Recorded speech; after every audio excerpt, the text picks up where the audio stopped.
Saludos cordiales. El Quijote Digital presenta su programa Entre Líneas.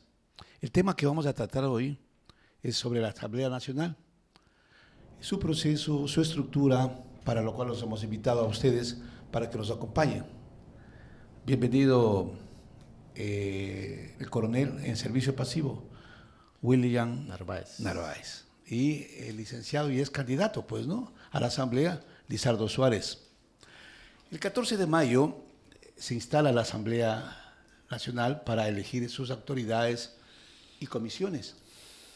Bien, esta asamblea que tiene ahora 151 asambleístas está constituido por 15 nacionales, 130 provinciales y 6 del exterior, los cuales van a nombrar especialmente el CAL, que es el Consejo Administrativo de la Legislatura.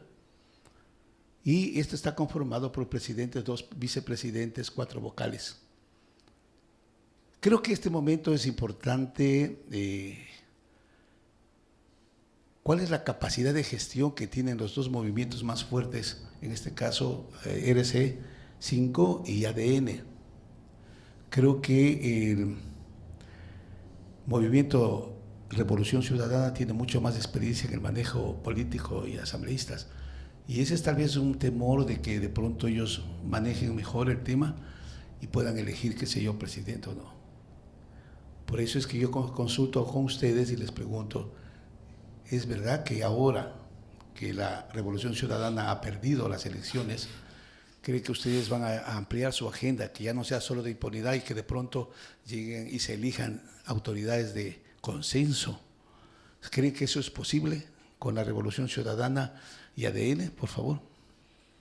Gracias, Patricio. Un saludo al coronel William Narváez, a la gente que nos mira a través de El Quijote. Digital, sí. El Quijote digital, no es el Quijote de la Mancha. A ver, haremos y meteremos manchas también, seguro. Sí, bueno, yo considero de que estamos viviendo estos tiempos históricos y muy decisivos para el país. Definitivamente se ganó una batalla, todavía no hemos ganado la guerra, pero creo que la ciudadanía, el Ecuador, a raíz del 13 de abril, al día siguiente, en la noche durmió tranquilo y al día siguiente el país amaneció con más tranquilidad, con más paz y con deseos de progresar y superar, con deseos de invertir, de generar trabajo. Si bien es cierto, yo creo que el gobierno tiene el sartén por el mango. Tiene el gobierno, tiene una buena cantidad de asambleístas y tiene también cómo sentarse a la mesa para poder llegar a acuerdos con el resto de asambleístas, incluso con asambleístas de la Revolución Ciudadana, que ya sabemos que 8 se han pasado o se han declarado independientes. Eso ya nos da la pauta para decir de que esos 8 son parte del gobierno. O sea, entonces tendría el sartén por el mango. En ese sentido, yo creo que hay que actuar con la misma estrategia que actuó en su momento el correísmo y darles de la misma medicina. ¿Qué sucedía en ese entonces? Entiendo que está confirmado la salida solamente de un asambleísta, no está confirmado el de los 8. Bueno, eso se anunció.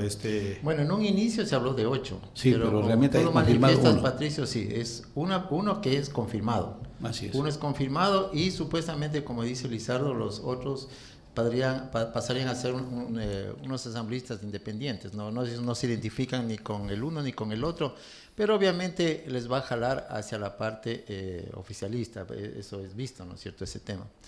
Bueno, sí ha cambiado bastante el tema del peso en el Congreso, porque hemos visto históricamente, desde que empezó la Revolución Ciudadana, siempre han tenido mayoría y siempre han sido realmente un obstáculo para todos los presidentes que fueron elegidos posterior al correísmo. Ellos han sido realmente un verdadero obstáculo, no han permitido que exista la gobernabilidad, no han permitido que se cumplan inclusive con los ofrecimientos que han tenido estos presidentes. De hecho, el último presidente tuvo que entrar a la muerte cruzada porque ya era prácticamente ingobernable el país, justamente por el tema del Congreso. Ahora existe de cierta manera un equilibrio, pero un equilibrio, una balanza más inclinada a la parte oficialista, veo yo, ¿no? Y creo que eso es muy bueno porque, como dice Lizardo, van a probar de la misma sopa, ¿no? Porque ellos eran los que mangoneaban el Congreso, el CAL, las comisiones, y fíjese cómo van a sacrificar una comisión tan importante como es la de fiscalización, legislación, perdón, le entregaron al correísmo, y eso peor todavía, empezaron a obstaculizar mucho más. Hubieron proyectos importantes para el país, inclusive este presidente presentó proyectos importantes enfocados al tema de mejorar la legislación para combatir la delincuencia, y no lo permitieron. Hubo un montón de cosas que ellos bloquearon y no permitieron. Entonces, desde ahí yo pienso que empezó el descalabro, ¿no es cierto?, con este partido político, porque dio señales de que no estaban alineados realmente al sentir ciudadano, estaban alineados a grupos de antisociales. Entonces la ciudadanía empezó también a darse cuenta de ese tema. Yo creo que de ahí empezaron mal con su campaña, me parece a mí, porque después ya hubieron señales de que ellos estaban alineados al proyecto socialista comunista del siglo XXI, mal llamado, porque si bien es cierto, yo creo que el socialismo, como digo, conceptualmente, no es malo. El socialismo, todo el mundo, quien no quisiera que exista un socialismo, pero de verdad. Pero nosotros criticamos, y no estamos bajo ningún punto de vista de acuerdo con este falso, por eso decimos falso. Y yo me acuerdo que el papá del presidente, él le encaró me acuerdo en algún debate, y le dijo falso, en la cara le dijo a Correa, y es cierto, porque es un falso socialismo, porque abusan de la ingenuidad, abusan de la ignorancia, abusan de la humildad, abusan de la pobreza para ellos posesionarse, y después no es que sacan de la pobreza al pobre, no, a ellos les interesa que el pobre siga siendo pobre, y la persona que de pronto tiene un poquito de recursos, sacrificó toda su vida por tener algo, lo bajan al nivel de pobre y gobiernan prácticamente, como digo yo, sobre las cenizas, y los ricos son ellos, y después vienen a ser familias que gobiernan, o sea, una monarquía socialista que se instala en los países. De ejemplo, está El Salvador, están los Ortega, ya van 40 años, están los Castros que van 70 años, están los en Venezuela inicialmente fue el Chávez, y le heredó prácticamente a Maduro, ¿no? Y así viene un tema de sucesión, no es un tema de democracia. Por eso es que nosotros, cuando iniciamos esta lucha en contra del socialismo del siglo XXI, fue justamente por la libertad y la democracia, porque estos proyectos socialistas vulneran las libertades de los pueblos y vulneran la democracia. El hecho de que no permitan de que exista unas elecciones libres y democráticas cada 4 años, obviamente están lesionando la democracia. O sea, perdón, coronel, o sea que usted está convencido que a lo mejor ellos vayan a dejar de lado su agenda, que ha sido siempre la de la impunidad, y para que, digamos, en estos momentos que ellos han perdido, pues tengan aceptación. ¿Usted cree que van a ampliar esa agenda? No, mire, ellos van a continuar con su mismo lineamiento, porque ellos obedecen al Foro de San Pablo y al de Puebla. Ellos no van a cambiar, ellos van a seguir sus mismos lineamientos bajo ningún punto de vista. Ahorita esto es como una guerra, ¿no es cierto? Lo que pasó, lo que va a seguir sucediendo. ¿Qué ocurre? Que se pierden ellos una batalla, nosotros ganamos una batalla. Hacen una especie de tregua, ¿pero para qué? Para reorganizarse, para reestructurarse, para establecer nuevas estrategias y volver nuevamente al ataque. De hecho, pasó una semana que se quedaron callados, pero ahorita nuevamente están empezando nuevamente a contraatacar. ¿Y qué van a hacer ellos? Justamente lo que usted acaba de decir, ¿no es cierto? Tratar nuevamente de apoderarse de las comisiones en el Congreso, de alguna manera buscar, porque tienen mucha experiencia, han venido ya 15 años, digamos, batallando en el Congreso y se las saben completas. Mientras que el gobierno actual, hablamos de que tienen experiencia un año y medio, y la gran mayoría de asambleístas son nuevos y los van a coger como nuevos, como se dice vulgarmente. Por eso que yo digo, escuchen esto, que tienen que tomar de la misma medicina. Es decir, por ejemplo, al formar las comisiones, como tiene mayoría el gobierno, tiene que hacer lo mismo, o sea, sentarse en un hotel, armar las comisiones y llevarlas a la asamblea ya listitas para aprobación, así como nos hacían ellos, ¿se acuerdan? La diferencia es de que ellos se armaban para hacer el mal Y la diferencia que aquí se tiene que armar para hacer el bien. Pero no olvidemos que somos, o sea, en este caso son dos fuerzas que están casi equilibradas. Entonces ellos tienen la posibilidad, tanto ADN como ellos, tienen la posibilidad de sumar, por ejemplo, Pachacuti, que ideológicamente prácticamente está en la línea. Y si a eso le sumamos que ellos pueden desprenderse, entre comillas, de la presidencia y darle, por ejemplo, a uno de ellos la presidencia, van a ser mayoría, porque es fácil de ahí coger un independiente. Entonces, eso también es algo real y que puede suceder. Pero eso sí no hace nada el gobierno, porque vuelvo y repito, tiene el sartén por el mango. Pero o sea, entonces, ellos tienen el poder para poder llegar a acuerdos con los asambleístas. ¿Y hasta qué punto es importante que, por ejemplo, el gobierno ceda ese puesto de presidente de la Asamblea, por ejemplo, o ceda 2 o 3 comisiones a Pachacuti o a cualquiera que lo quieran poner ahí? ¿Para qué? Para poder, digamos, manejar el tema de la Asamblea. Por eso te digo yo, en mi opinión, creo que la situación está como equilibrada. Es día 14 de mayo, puede haber sorpresas que lógicamente quisiéramos que no fuera a favor de ellos, lógicamente. Patricio, pero escúchame. Esperamos y ojalá, digamos, se pare duro y, bueno, las negociaciones por debajo de la mesa o por sobre la mesa, eso no lo vamos a saber. A ver. Pero que tiene que hacer gestión el gobierno para lograr alcanzar la mayoría, tiene que hacerlo a costa de todo, porque eso significa para nosotros tranquilidad en los 4 años que vienen y para ellos también, lógicamente. Miren, la muestra de estos 8 asambleístas de la Revolución Ciudadana que tomaron la decisión, es decir, 7 declararse independiente, 1 ya irse con el gobierno, eso significa que hay algunos que están pensando y que no han tomado la decisión sino para esperar. Entonces, cuando yo te digo que el gobierno tiene el sartén por el mango, ni por idea mínima estar pensando en entregar nuevamente la asamblea, que ya se dio cuenta de que eso fue un error gravísimo. Entregar la asamblea, la presidencia, la vicepresidencia y lo más importante de esta asamblea, la comisión de fiscalización, que a través de esa comisión casi todos los días citaban a un ministro con el cuento del juicio político y no dejaron trabajar y empezaron la desestabilización.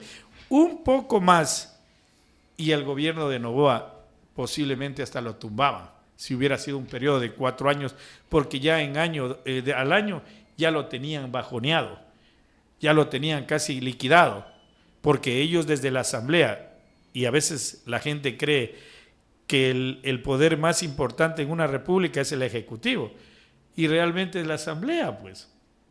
Y ponen a una persona que no tiene los méritos, la condición, la capacidad, no tiene nada, sino que ella tiene la capacidad, la presidenta que la pusieron, es simplemente de obedecer, porque ya tiene un libreto de aquellos que la manejan, y que la maneja es Rafael Correa y todo el equipo político Está por ahí, digamos, 2 candidatos, la señora Diana, de aquí de Santo Domingo, Diana Jacobi, Jacobi. y Oscar Nielsen, que fue ministro en el lado, digamos, de ADN, y se barajan otros nombres más que no lo sabemos, no los han dicho, y por el otro lado no hemos escuchado nombres a quien quiere proponer, pero me preocupa Patiño, por ejemplo. Bueno, él va a intentar, pues, Bueno. porque lógicamente, pues, dentro de la Revolución Ciudadana es el más experimentado, o sea, y con el derecho que según él le asiste, porque según ellos, él es el aliado directo de Rafael Correa, el vocero más importante y el operador político más que todo. Y el amigo sentimental. Amigo sentimental, amigo de todo. Pero sobre todo, acuérdense ustedes que él fue el operador político. Así es. Y entonces él se sabe al teje y maneje cómo operar en la Asamblea Nacional. Ellos eran quienes manejaban al hombre del maletín. Ellos saben todo, saben cómo comprar el uno, cómo comprar el otro. O sea, la parte operativa se la saben de memoria. Entonces hay que tener cuidado con ellos, porque son tan hábiles. Y tan hábiles porque también tienen aliados que les pasan la información que están del lado del ADN. Por ejemplo, yo no estoy de acuerdo. Este tal Fernandín Álvarez. O sea, ¿Cómo es posible? Y ahí es cuando me deja las dudas, cuando mucha gente nos dice, esperemos que el gobierno está haciendo bien las cosas, que el gobierno sabe lo que hace. Yo le digo, no sabe lo que hace, porque ¿cómo le dan la reelección en ADN a este asambleísta que es de la Revolución Ciudadana? Ahorita termina, ahora mismo termina el periodo siendo asambleísta de la Revolución Ciudadana, porque por ahí ganó. Y ahora entra nuevamente por ADN. Y es que yo no entiendo por qué. Porque ellos creen que si se jalan a un asambleísta o a un político del correísmo, cree que se vienen con los votos. Y no se vienen con los votos no son de ellos, los votos son de esa revolución. Acuérdense usted de Verónica Zurita. Puede ser también una estrategia, coronel, el tema de que los 8 se hablen de Revolución Ciudadana y van a ADN. Y claro, van a ocupar puestos, van a estar informados y de pronto en el momento preciso a lo mejor se den la vuelta. Entonces también puede ser parte de una estrategia al saber que en todo caso ya perdieron como la candidata Luisa González. Y le cuento que yo coincido con usted. Justamente habíamos hecho el análisis de este tema, el por qué se cambian tan sorpresivamente, ¿no es cierto?, estos 8. Ahí hay una estrategia, como usted lo acaba de manifestar, ¿no es cierto? Ellos quieren, de todas maneras, ellos quieren insertarse dentro del otro partido político, como observadores, como a lo mejor entrar a alguna comisión importante por ahí, estar haciendo, como decimos, de inteligencia, ¿no es cierto?, pasando la información al otro. Ellos pueden estar haciendo ese trabajo y lo hicieron de a propósito y le dicen, a ver, ¿cuántos vamos a hacer que se sacrifiquen? A ver, los 8. Y los 8 van a pasar al otro lado, ¿no es cierto?, para sacar información y poder saber qué pasos va a dar el otro partido político o qué estrategias están analizando pensar hacer. No podemos volver a pecar de inocentes, digo yo a veces, y de reclutas, porque esas son reclutadas que hizo el gobierno, el hecho de haber hecho ese tipo de alianzas con el Partido Social Cristiano y con la misma Revolución Ciudadana. Yo creo que ya les pasó factura eso. Y no creo que vuelva a ocurrir. Tienen que pararse duro y tienen que realmente ejercer el poder, ¿no es cierto?, que el pueblo les ha entregado. Y no permitir, ¿no es cierto?, de que justo existen estas infiltraciones dentro del mismo partido político. Peor aún, que vayan perdiendo espacios de poder, porque tienen que pensar que las decisiones que las tomen ahorita les va a afectar para 4 años. Es así. Así es. Yo entiendo inclusive que este sistema funciona inclusive aquí, como los funcionarios, que eran correístas, después se hicieron de ADN y luego antes de Lazo y así, y han sido los mismos que han venido evolucionando y adaptándose como camaleones a las nuevas administraciones. Creo que aquí en Santo Domingo existen muchos que conocemos nosotros que tienen sus orígenes en el correísmo y siguen el poder. Y no hay aquí control, no hay Contraloría, no hay Fiscalía, no hay nada, porque las denuncias que se han presentado simplemente no caminan. Entonces, eso también es una realidad, ya hablando a nivel seccional. Mira, se dice que antes del correísmo habían más o menos como 250,000 servidores públicos, total. Y que después, ahora con el correísmo y lo que pasó, estamos cerca de 800,000. Correcto. Más o menos, ¿cierto? Entonces, saquen la diferencia. Y entonces ahí es donde nosotros decimos que quien sostiene al correísmo es los servidores públicos que entraron, los estómagos agradecidos, así clarito, y sostienen. ¿Saben por qué? Muchos crean face falsos, crean información falsa, pero le apoyan a esa línea de pensamiento, de diferente lado. De pronto dicen, yo no doy la cara, pero también hay familiares de esos que están trabajando por afuera que nos atacan, que los defienden, porque acuérdense que muchos son familias y hay familias enteras también que entraron al servicio público. Solamente acordémonos de la señora esta de la SUAY que estaba en el IES y que tenía al yerno, a la hija, todo. Y de esos hay muchísimos en el país, claro, en las instituciones del Estado. Y entonces ellos son un ejército. No es el pueblo que sostiene al correísmo, son los servidores públicos, son aquellos que se sienten agradecidos. Pero y que cuando hablamos de descorreizar el país, ellos sienten el peligro. ¿Cómo es que, por ejemplo, logra gente subsistir, digamos, en la función pública o como candidato? Un ejemplo, Benítez, por ejemplo, un tipo nacido en el correísmo y se ha cambiado al socialcristianismo. Sí, inclusive una vez le vi con una camiseta de ADN.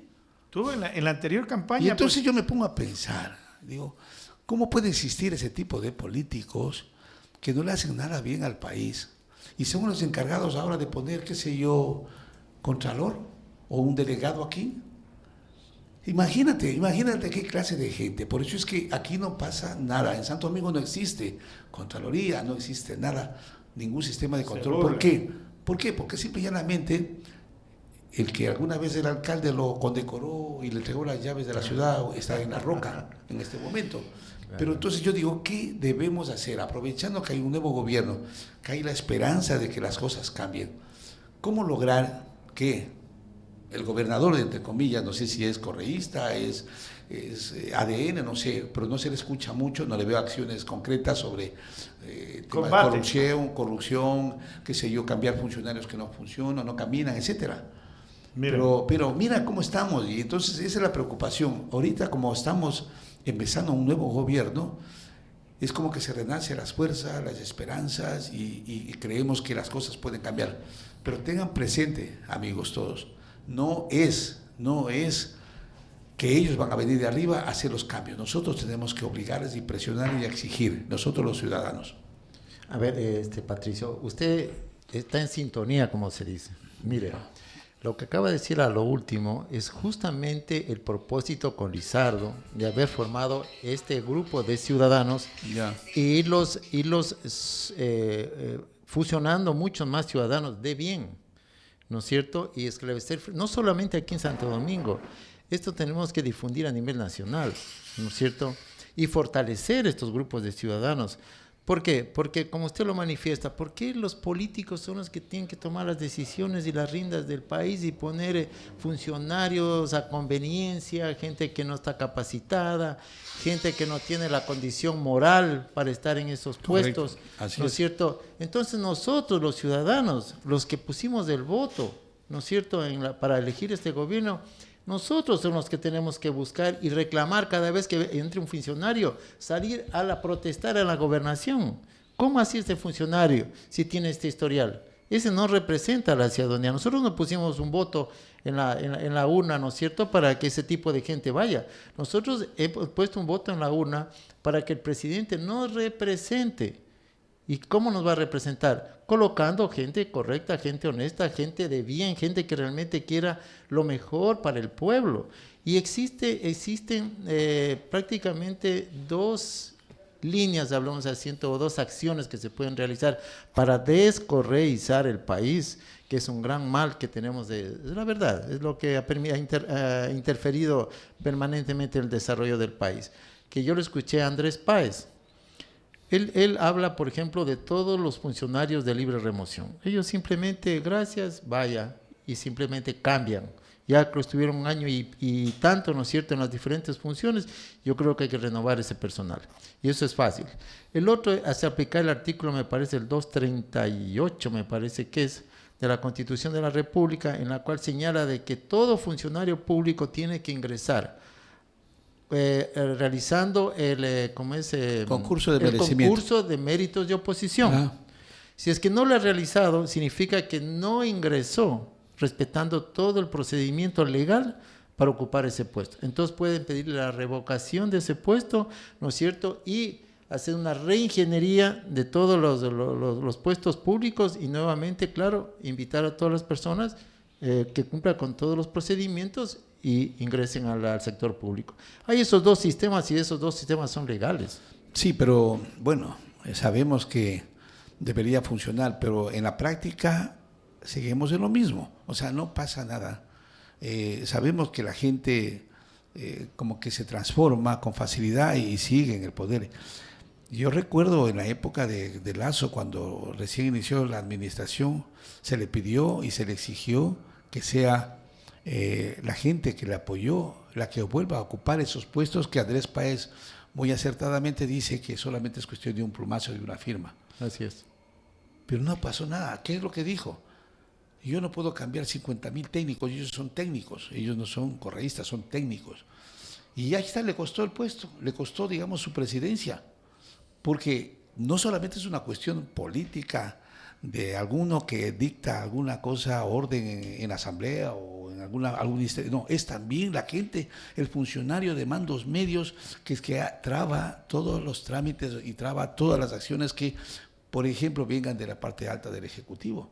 Y así es como en alguna medida le costó el puesto a Claro, Lasso, ¿no? ese anuncio del presidente fue también una mala estrategia. ¿Por qué? Porque si bien es cierto, a lo mejor esos 50.000 funcionarios estaban pensando que a lo mejor ya iban a tener que salir, ¿no es cierto? Pero él que dijo, no, ¿cómo me consigo 50.000 reemplazos? Y yo creo que sí habían. El de decir eso él hizo que los otros respiren. Y que más bien, en vez de sentirse débiles, se fortalezcan. Dice, entonces no nos van a cambiar. Entonces nosotros nos sentimos fortalecidos y ahí empieza el problema. Por ejemplo, el presidente, para que tenga éxito, tiene que tener sus colaboradores. Si la gente que a él le rodea, la gente que va al sector público, no son sus eficientes colaboradores, él no va a poder hacer un buen gobierno.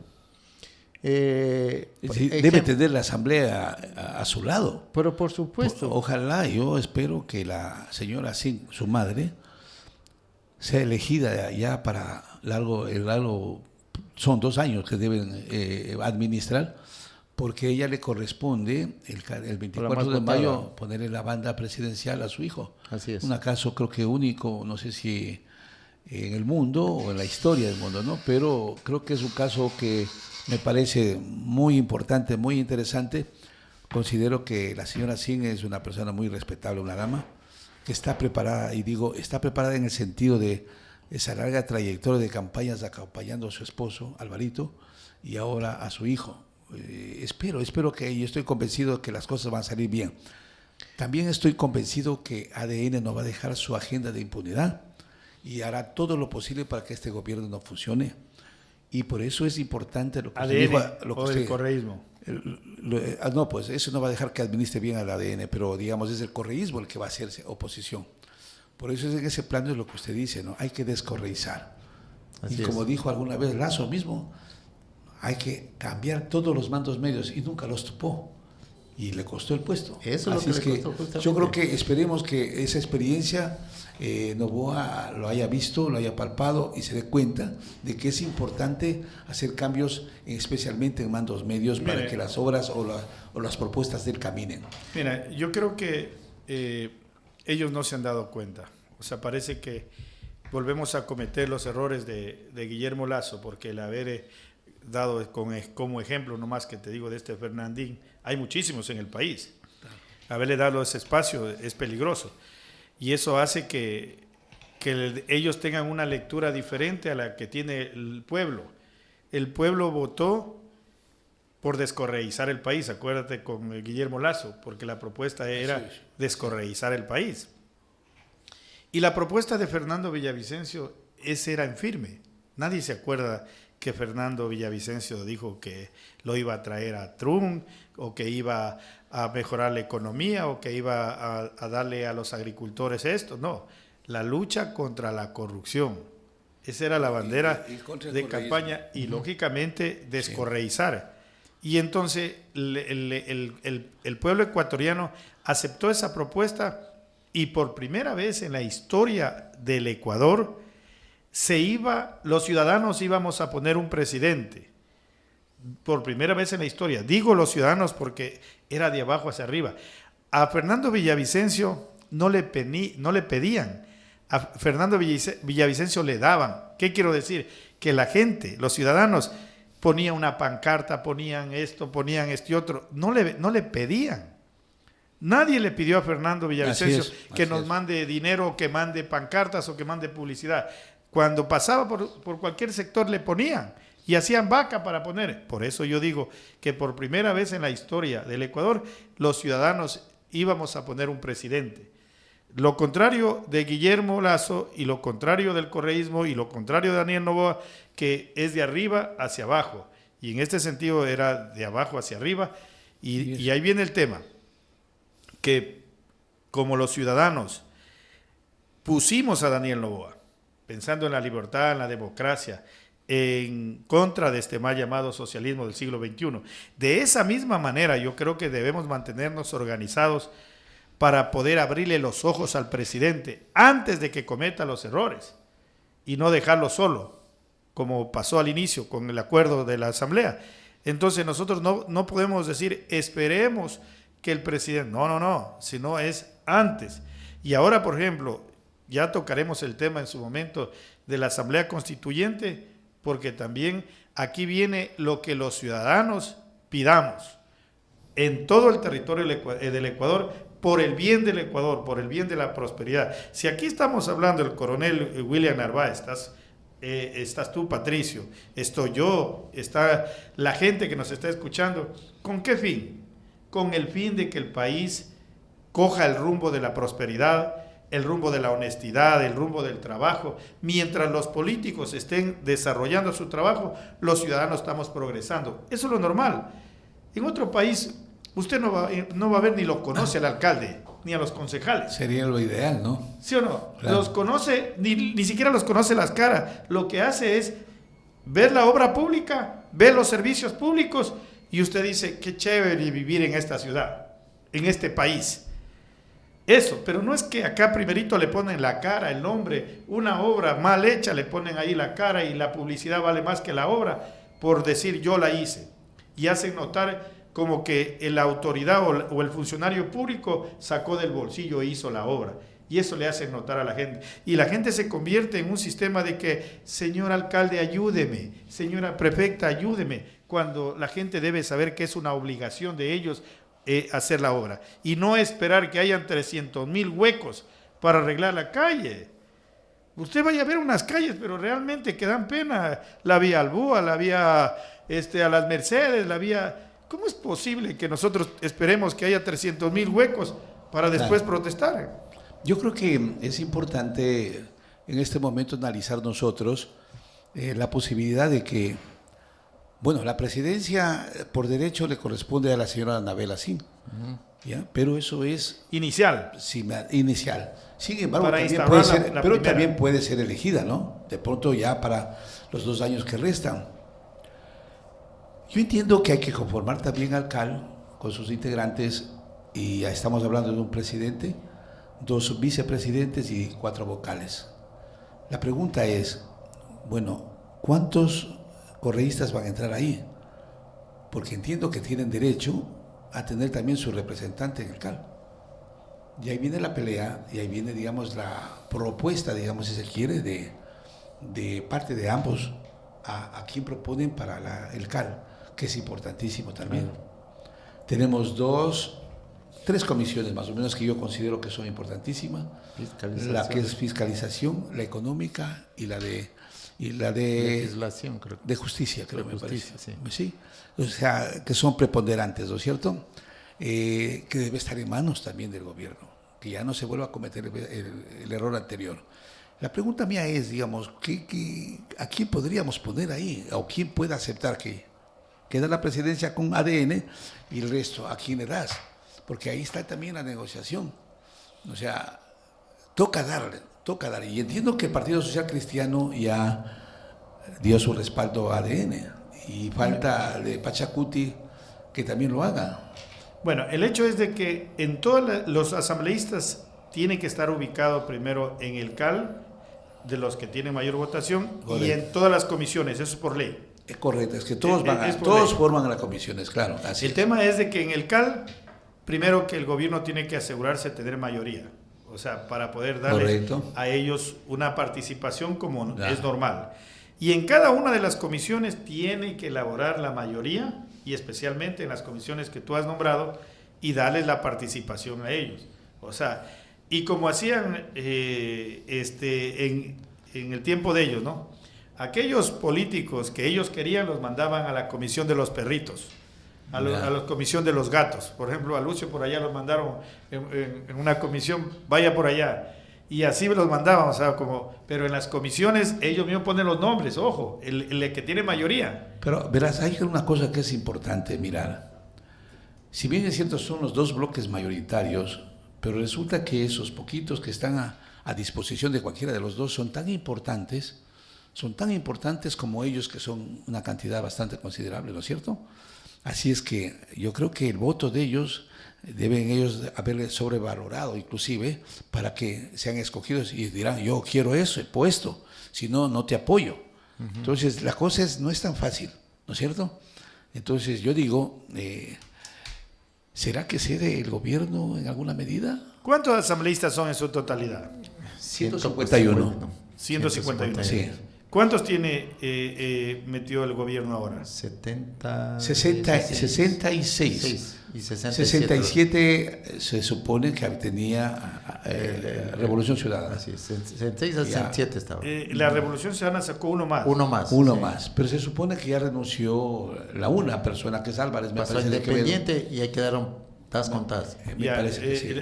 Tiene mucha importancia los asambleístas de Pachacuti. Son la niña bonita. Claro.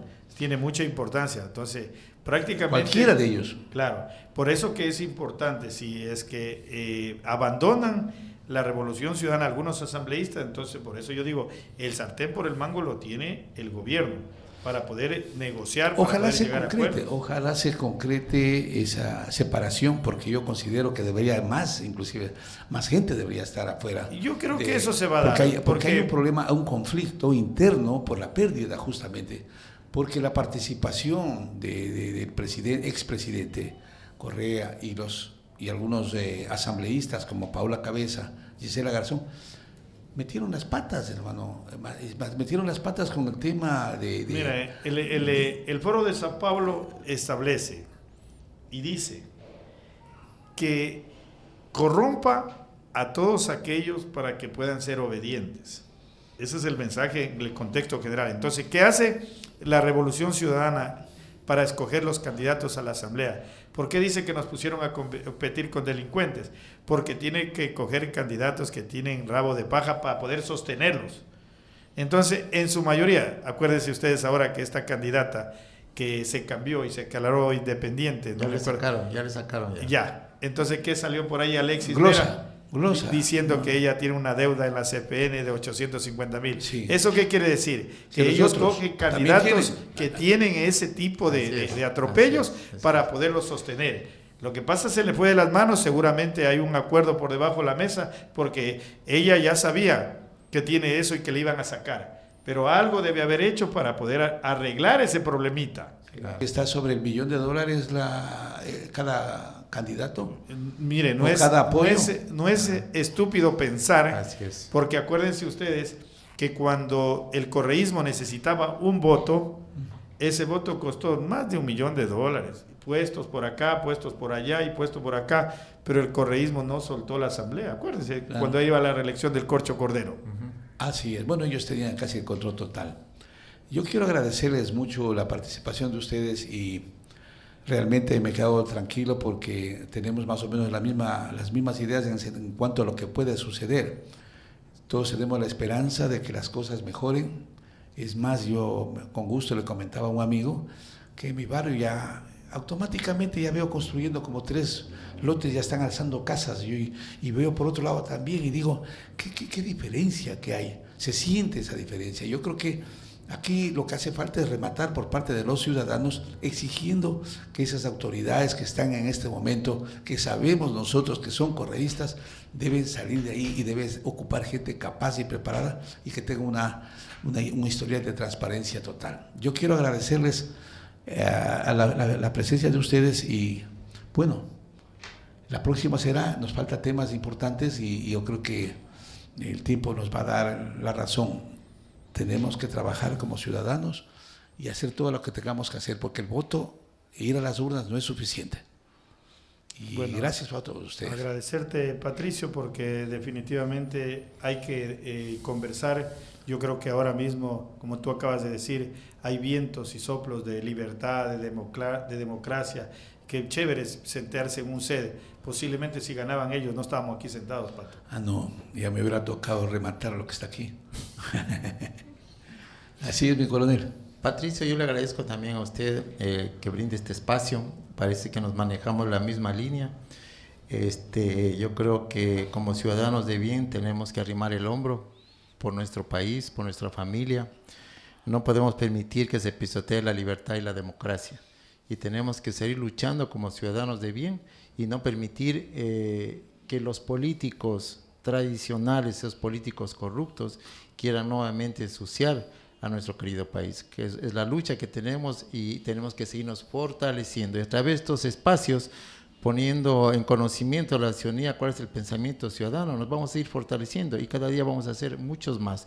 Dejemos el miedo a un lado, porque veo que hay muchos ciudadanos que todavía tienen miedo y temor de la revolución ciudadana. Dejen el miedo a un lado, aprendan a ser libres. Tenemos que ser libres, tenemos que luchar por esa libertad. Dejen el miedo a un lado, salgan y expongan qué es lo que necesitan de nuestro país y despojémonos de esos miedos, de esos temores.